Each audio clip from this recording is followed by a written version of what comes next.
Hello students, ಈಗಾಗಲೇ KCET ವಿದ್ಯಾರ್ಥಿಗಳಿಗೆ Mach ಅಲಾಟ್ಮೆಂಟ್ನ ರಿಸಲ್ಟನ್ನು ಅನೌನ್ಸ್ ಮಾಡಲಾಗಿದೆ.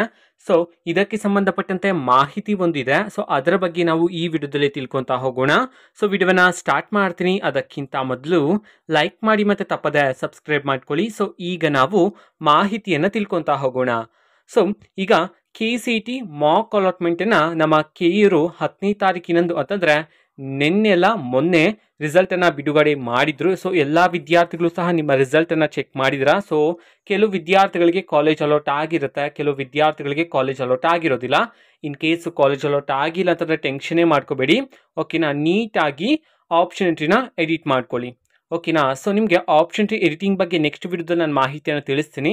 ನೆಕ್ಸ್ಟ್ ಬರ್ತಕ್ಕಂಥ ವಿಡಿಯೋಸನ್ನು ಮಿಸ್ ಮಾಡ್ಕೋಬೇಡಿ. ಆ್ಯಂಡ್ ಈಗ ಯಾವ ಮಾಹಿತಿನ ತಿಳ್ಕೊತಿದ್ದೀವಿ ಅಂತಂದರೆ, ಈಗ ಮಾಕ್ ಅಲಾಟ್ಮೆಂಟ್ ರಿಸಲ್ಟ್ ಅನೌನ್ಸ್ ಆಯ್ತಲ್ಲ, next Mach allotment cut off ಅನ್ನ ನಮ್ಮ ಕೆಇರು ಬಿಡುಗಡೆ ಮಾಡ್ತಾರಾ ಇಲ್ವಾ, ಇದನ್ನ ನಾವು ಈಗ ತಿಳ್ಕೊತಾ ಹೋಗೋಣ. ಸೊ ವಿದ್ಯಾರ್ಥಿಗಳಿಗೆ ನಮ್ಮ ಕೆಇರು ತಿಳಿಸಿರ್ತಕ್ಕಂಥದ್ದು.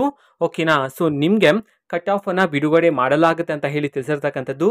ಬಟ್ ಈಗ ವಿದ್ಯಾರ್ಥಿಗಳಿಗೆ first Mach allotment result announce ಆಗಿರ್ತಕ್ಕಂಥದ್ದು. ಸೊ ಇವಾಗ ಬೇಕಾದರೂ ನಿಮಗೆ ಬಿಡುಗಡೆ ಮಾಡ್ಬೋದು ಮಾಕ್ ಅಲಾಟ್ಮೆಂಟ್ ಕಟ್ ಆಫ್ ಅನ್ನ. ಇಲ್ಲ ಅಂತಂದ್ರೆ second Mach allotment result announce ಆದ ನಂತರನಾದ್ರೂ ನಿಮ್ಗಾದ್ರೆ ಮಾಕ್ ಅಲಾಟ್ಮೆಂಟ್ ಕಟ್ ಆಫ್ ಅನ್ನ ಬಿಡುಗಡೆ ಮಾಡ್ತಕ್ಕಂಥ ಚಾನ್ಸಸ್ ಇದೆ. ಒಟ್ಟಿನಲ್ಲಿ ಬಿಡುಗಡೆ ಮಾಡಲಾಗುತ್ತೆ ಅಂತ ಹೇಳಿ ನಮ್ಮ ಕೆಇರು ತಿಳಿಸಿರ್ತಕ್ಕಂಥದ್ದು.